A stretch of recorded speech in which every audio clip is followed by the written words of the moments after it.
Boa tarde, pessoal. Nós vamos continuar nossa terceira aula, né? E vamos continuar o processo sintático. E vamos terminar hoje o processo sintático e começar o pronome, né? O uso dos pronomes. Aí já dá pra gente começar a falar deles. Tudo bem?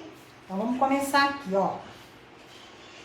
Bom, ontem a gente conversou a respeito de vozes verbais.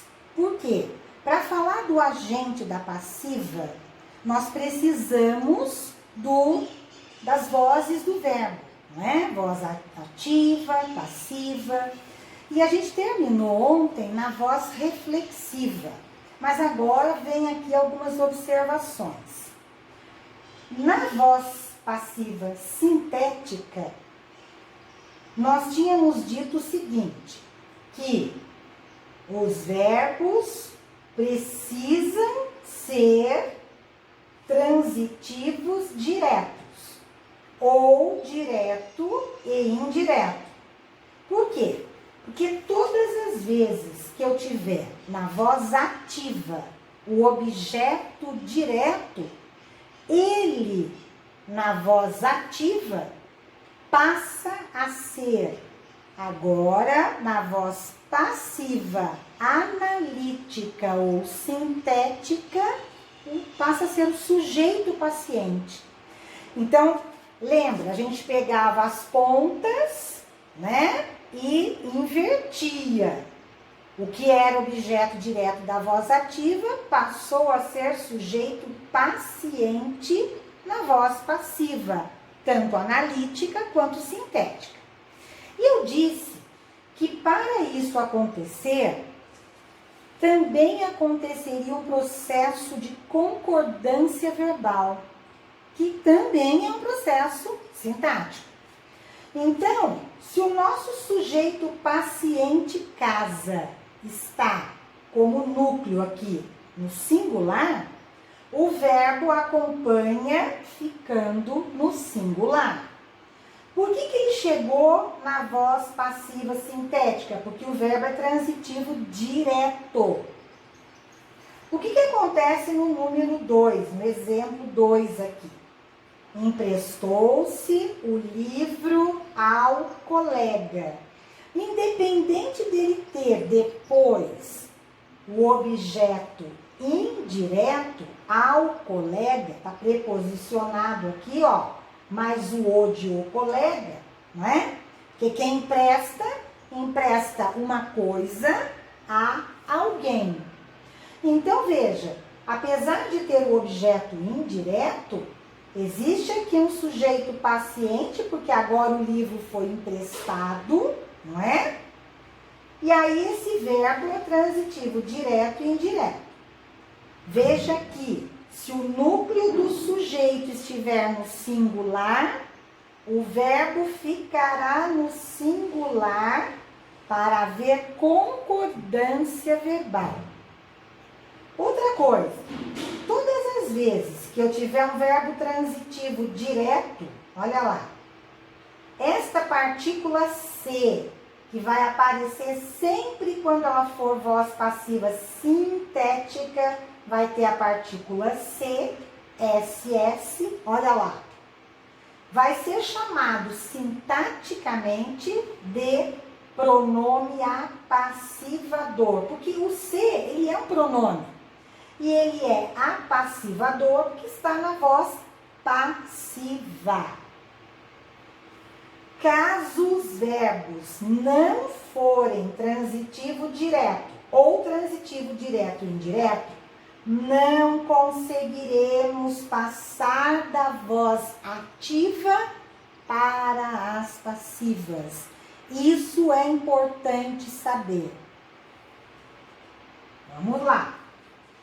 Bom, se eu estava trabalhando com verbo transitivo direto, né, ou direto e indireto, agora a partícula C vai se apresentar para vocês com verbo transitivo indireto, ou seja, aquele que vai pedir aqui depois dele uma preposição.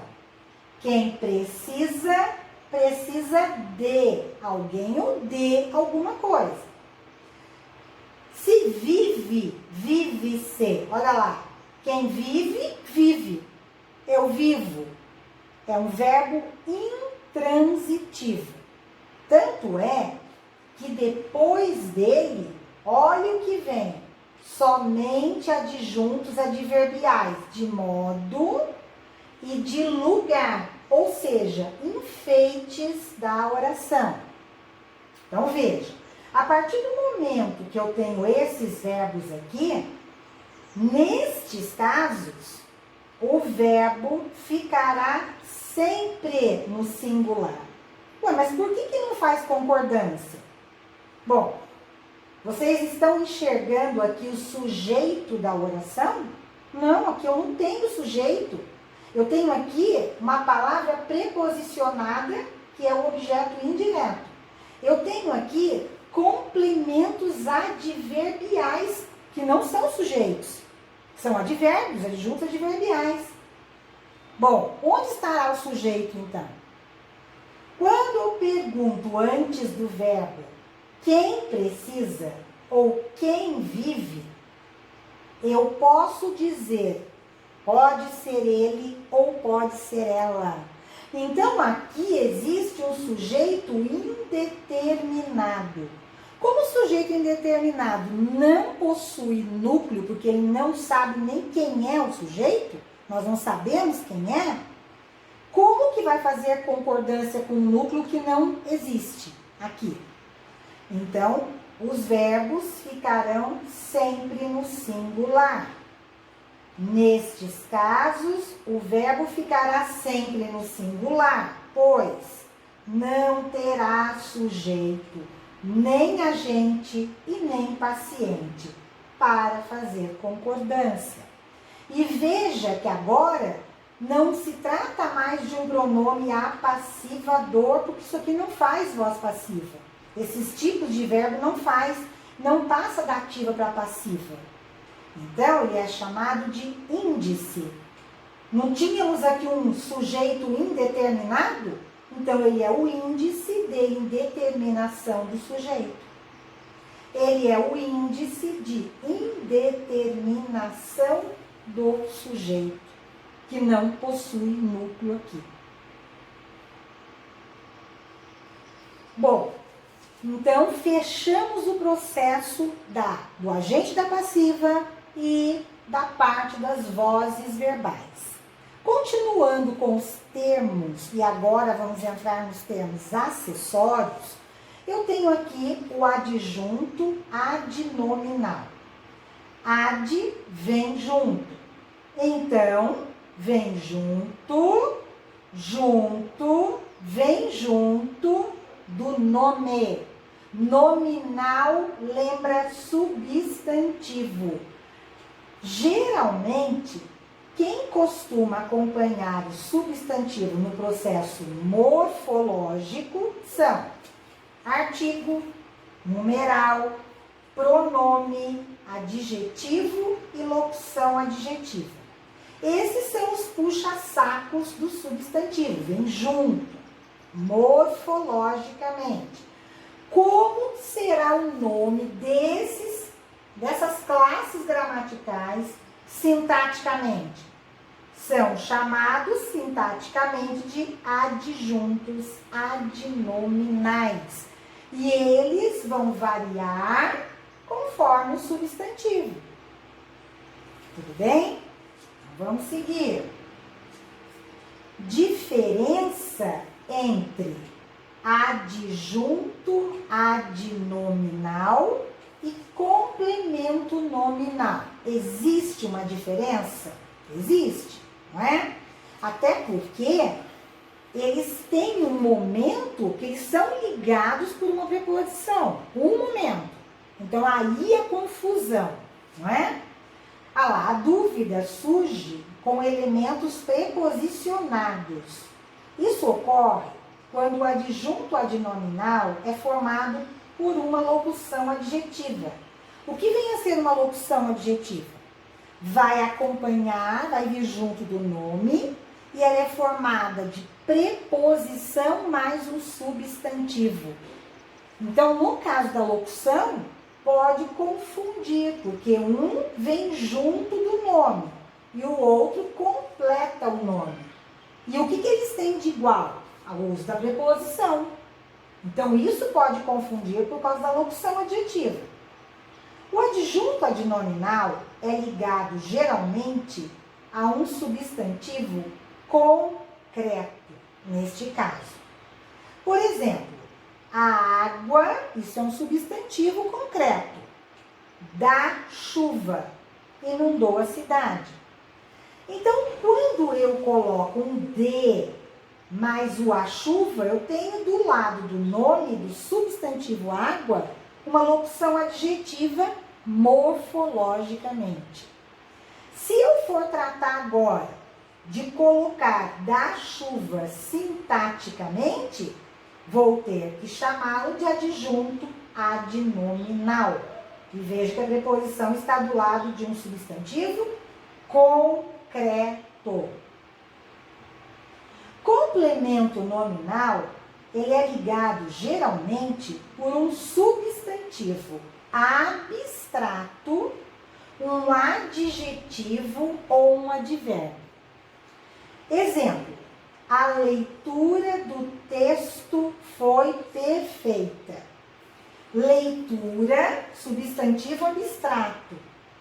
Do texto, acompanhando o substantivo, mas esse substantivo sendo abstrato, passa a ser agora um complemento nominal. Ou seja, um termo aqui é, assim, integrante, eu preciso dele. Porque eu posso dizer assim, a leitura foi perfeita, mas a leitura do quê? Do jornal, do livro, do texto, da revista, do quê? Então, isso é necessário. Diferente de a água inundou a cidade. Se a água da chuva, do rio, do que for, não importa, não é? Agora, aqui eu preciso disso aqui. Ele completa o nome e é um substantivo abstrato. Outro exemplo, o essencial para todos é estarmos bem. Veja que essencial é um adjetivo. E agora, para todos, se é essencial para quem? Para todos, para mim, para os alunos, para os idosos, para as crianças. Eu preciso saber, é um termo que é necessário. É integrante, complemento nominal aqui. Exemplo, independente de tudo, somos amigos. Independente, esta palavrinha é um advérbio. Sendo um advérbio, o que agora? Completar esse advérbio com preposição, olha lá, complemento nominal. Eu preciso de tudo, desse termo. O adjunto adnominal tem sentido ativo. E o complemento nominal tem sentido passivo. Isso é para ajudar ainda mais. Aqui, vou voltar um minutinho para vocês aqui. Quando eu coloquei a água da chuva inundou, a água está fazendo uma ação de inundar a cidade. Então, o adjunto adnominal que acompanha o núcleo do sujeito aqui, água, que é um substantivo concreto, faz a ação de inundar. Então, todas as vezes que eu tiver um adjunto adnominal aqui, um substantivo, do lado do substantivo concreto, presta atenção, isso daqui vai agora dar a ideia de ação, de fazer uma ação. Diferente de eu pegar isso aqui, a leitura do texto foi perfeita. Eu não disse que alguém leu o texto. Aqui sofreu a ação. Aqui sofre a ação. E aqui sofre a ação. E não faz a ação. Então, por isso, sentido ativo e sentido passivo. A diferença entre adjunto adnominal e predicativo do sujeito. Por quê? Também dá problema, porque o adjunto adnominal, ele pode aparecer como adjetivo. Ele é um adjetivo, ele pode ser. E o predicativo do sujeito também trabalha com adjetivo. Então, se os dois trabalham com adjetivo, quando é um e quando é outro? Sabendo que o adjunto adnominal é um termo acessório de enfeite e o predicativo é um termo essencial, temos. Exemplo: ele agora é estudioso, mas era desinteressado. Olha os adjetivos aqui sublinhados. Temos dois predicativos, termos que não podem faltar na oração. Se eu tirar esses dois, eu não entendo que a pessoa está falando ou escrevendo. Olha o de baixo. O bom filho obedece. Bom está sublinhado e é um adjetivo morfologicamente. Inferimos que o adjetivo bom pode ser dispensável ao contexto. Portanto, termo acessório, adjunto adnominal, eu posso tirar. O predicativo do sujeito eu não posso tirar. Ele é essencial. E esse? Acessório. Se eu falo o filho obedece, se ele obedece, ele já é bom, né? Então, não precisaria nem falar bom, filho bom. Tudo bem? Eu posso tirar. Espero que esteja ficando mais claro.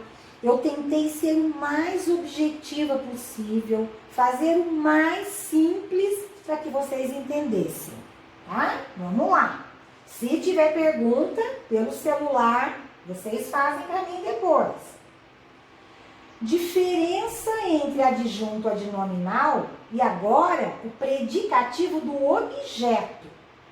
Veja, por quê? Porque eu posso tanto dar uma característica para o sujeito, como eu posso dar uma característica ao objeto. Então, vamos lá. A maneira mais fácil de saber se é expressão acessória ou um atributo, acessório ou um atributo, tá? É substituir o substantivo por um pronome. Então, vamos lá. Tudo que desaparecer como substantivo é acessório, funcionando como adjunto adnominal. Aquilo que não desaparecer não é acessório, funcionando então como predicativo do objeto. Exemplo: quebrei o portão velho. Veja que aqui eu tenho o quê? Um substantivo e um adjetivo morfologicamente. Substituindo o substantivo portão por um pronome, teremos quebrei-o e não quebrei-o velho. Ou seja, a palavra velho é somente um adjunto adnominal. Eu posso tirar, porque se eu falo desta forma, fica sem sentido. Então, é somente um adjetivo que eu estou dando, mas não é um termo necessário. Outro exemplo. Julguei o seu ato desonesto. Substituindo ato, que é o substantivo, por um pronome, teremos julguei-o desonesto. E não apenas julguei-o. Desonesto é, então, predicativo do sujeito, porque ao trocar o substantivo por um pronome, fez sentido eu colocar o adjetivo. Então, ele é o tal do predicativo do objeto. Ele não pode ser retirado da oração. Não é um termo acessório. Agora, adjunto adverbial. Ad vem junto. Vem junto, junto, vem junto de um verbo. Mas ele não vem somente junto de um verbo. Ele pode vir junto de um adjetivo ou de outro advérbio. Vem junto dessas classes gramaticais, verbo, adjetivo e advérbio, para modificá-las e dar uma circunstância. Circunstância, isto é, passar uma ideia. Tudo bem? Temos várias ideias. Lugar, tempo, modo, intensidade, dúvida, negação, afirmação, companhia, meio, causa, instrumento. Por exemplo, se eu falo ele estuda, eu vou ter aqui o sujeito e o verbo, né? O nosso verbo intransitivo.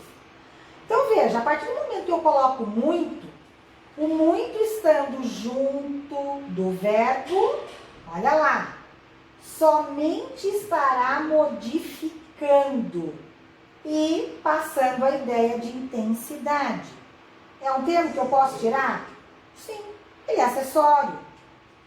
Outro exemplo, ele é estudioso, mas a partir do momento que eu coloco muito, ele modifica o adjetivo estudioso. Então, é um advérbio de intensidade modificando o adjetivo. Terceiro, ele mora muito longe. Então, o mora é o verbo. A partir do momento que eu tenho o verbo, ele vai modificar o longe. O longe modifica o verbo. Então, ele é um advérbio de lugar. Agora, se eu coloco muito, ele mora muito longe, da mesma forma que o advérbio modificou o verbo, o advérbio de intensidade está modificando o outro advérbio, que é o longe. Todo adjunto adverbial é invariável, diferente do adjunto adnominal que varia de acordo com o substantivo, de acordo com o nome. Bom, vocativo é um termo que evoca, que chama. É um termo acessório? Sim. Vem sempre isolado por uma pontuação. Exemplo, Paulo, vem cá. Paulo, vocativo. Vem cá, Paulo. Olha ele também isolado, vocativo.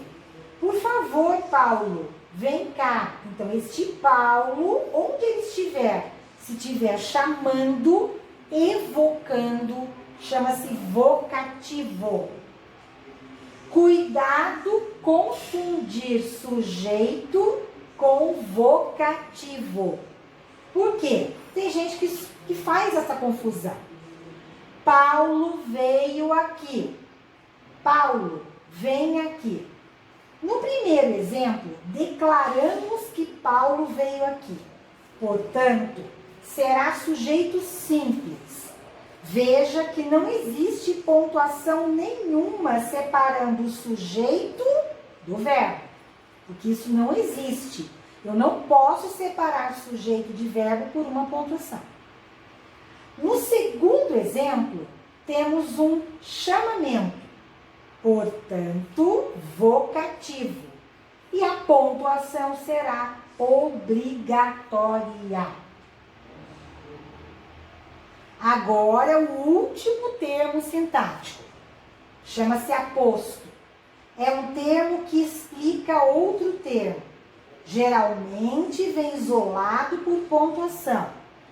Existem 4 tipos de aposto. Aposto explicativo. Mariana, minha vizinha, viajou. Veja que ele vem entre pontuações. E se eu trocar minha vizinha Mariana viajou, não muda o sentido. Isso é aposto explicativo. Aposto enumerativo. Miriam comprou uva, morango e banana. Veja que onde eu coloquei o sublinhado, começou com uma pontuação, terminou com outra. Não importa, não precisa ser nem igual nem diferente. Pode ser igual ou diferente, não tem problema. Isso daqui é um aposto que vai enumerando, um atrás do outro. Aposto resumitivo. Diretores, secretários, alunos, ninguém faltou à festa. Ninguém resume todo mundo que está aqui, ó. Então, ele é o aposto resumitivo. Veja que ele está entre uma vírgula e um ponto final. Todos esses precisariam e vão precisar de pontuação. O último, que é o aposto especificativo, exemplo, o rio Tietê está poluído. O único aposto que vem sem pontuação é o especificativo. Por quê? Ele dá nome a um nome. Rio é um substantivo simples, que tem um nome que é um substantivo próprio. Então, ele é o aposto especificativo e é o único que não vem com pontuação. E todos aí estariam explicando, porque é o que o aposto faz. Bom, gente, a partir daí, nós vamos começar ou rever a parte de pronomes, porque agora a gente já consegue ver o pronome, porque o pronome é um processo morfossintático e semântico ainda. Então, ó, pronomes, então essa classe gramatical serve para acompanhar e ou substituir o substantivo. Isso a gente já sabe, ó, há muito tempo. Temos várias classificações deles. Os pronomes podem também ser chamados de pronomes substantivos, pronomes adjetivos. Por exemplo, alguém chegou aqui. A palavra em negrito é um pronome indefinido substantivo, pessoal, pois está substituindo-o, ou seja, substituindo alguém que chegou. Pode ser o Pedro, pode ser a Maria, pode. Então, ele é um pronome indefinido porque eu não sei, alguém eu não sei quem é, mas que alguém chegou.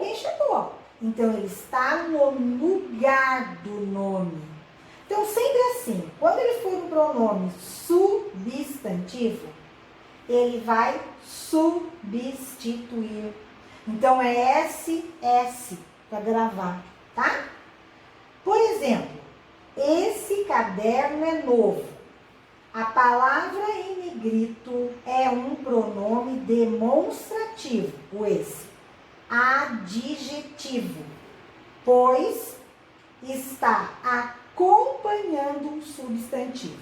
Caderno é substantivo, agora como ele está acompanhando, toda vez que ele for um pronome adjetivo, ele acompanha. SSAA. Então, isso também eu não sei se é novo para vocês, né? Mas eu já estou passando. Lembra dessa tabelinha que eu coloquei aí? Uso dos pronomes pessoais. Nós colocamos os pronomes do caso reto, os pronomes do caso oblíquo. E a partir daqui, nós dissemos o processo sintático e semântico de cada um. Então, vamos lá. Esses pronomes são chamados desta forma morfologicamente. Semanticamente, quanto ao sentido, os pronomes do caso reto servem para substituir pessoas. Sintaticamente, os pronomes do caso reto terão a função de sujeito. Quando devemos usar os pronomes eu e mim? Então, vamos lá. Geralmente usa-se o eu diante de um verbo no infinitivo. Verbo no infinitivo termina em ar, ir. Preciso de férias para eu descansar e não para mim descansar. Por quê? A hora que eu pegar o verbo descansar e fazer a pergunta antes dele, quem descansar, eu tenho que colocar o eu que tem função de sujeito. O mim não tem função de sujeito. Outro exemplo. Faltam 15 dias para eu viajar, não para mim viajar. Geralmente usa-se o mim no final das frases. Você pode comprar o ingresso para mim? E geralmente isso aqui vai ter a função de objeto indireto. Está preposicionado, né? E é uma pessoa. Outro exemplo. Aquele convite é para mim, não para você. Ah, mas não está no final. Está no final da primeira oração. Aqui eu tenho um verbo, ó. Aquele convite é para mim. Não é para você. E este é, que está aqui, está implícito, elemento de coesão. Ele está escondido aí, mas existe uma outra oração aí, um outro verbo. Então, ele está no final da primeira oração. Observação. Mim é um pronome pessoal oblíquo, deve estar sempre precedido por uma preposição. O mim, então, é assim, até mim, por mim, de mim, para mim, a mim, contra mim, entre mim. Então, eu preciso ter uma preposição antes do mim. Tudo bem? Quando usamos os pronomes eu e tu funcionam só como sujeito da oração. Já falamos isso. Portanto, não podem vir preposicionados. Antes do eu e do tu, não temos preposição. Não pode. Na linguagem oral, na fala, temos as seguintes falas, né? Exemplo. Entre eu e ela. Olha o entre preposição aqui. Entre eu e eles. Entre eu e tu. Entre eu e você. Será que isso está correto? Não. Isso é linguagem oral. Ou seja, não está nem certo nem errado. Ele está fora da norma culta, que é o que cai em prova. Na norma culta temos entre mim e ti, entre mim e ela, entre mim e eles, entre mim e você. Só voltando a explicar uma coisa aqui para vocês, lembra que o eu e o tu só funcionam como sujeito e não vem preposicionado? Agora, e o ele, ela, nós, vós, eles e elas? Eles podem tanto funcionar como sujeito da oração ou como objeto indireto. Portanto, aqui ficaria correto porque está preposicionado.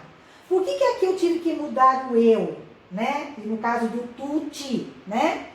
Porque quando eu tenho aquela tabelinha, quando eu não posso usar o lado do pronome pessoal do caso reto, eu tenho que pegar o lado do pronome oblíquo. Foi o que eu fiz aqui. Porque os demais está tudo correto. Todos eles podem vir preposicionados. Os demais pronomes do caso reto, ele, ela, nós, vós, eles e elas, terão a função, olha agora, tanto de sujeito quanto de objeto indireto. Portanto, poderão estar preposicionados aqui, ó, ou não. Exemplo, entre eles não há problema. Tudo bem, o eles pode vir preposicionado. Entre nós, tudo está bem. Também, tranquilo. Entre ela e você, nada aconteceu. Tudo bem, tanto você quanto ela podem vir preposicionados. Menos o eu e o tu. Bom, pessoal, nós vamos parar por aqui. Próxima aula, a gente continua com o uso do se, si, consigo, os demais pronomes e colocação pronominal. Espero que amanhã a gente já consiga gravar a aula e mande para vocês, tá? Daqui a pouco tem exercício, vai estudando, vai tirando dúvidas comigo no telefone. Tô aqui só esperando vocês fazerem perguntas. Um beijo. Tchau.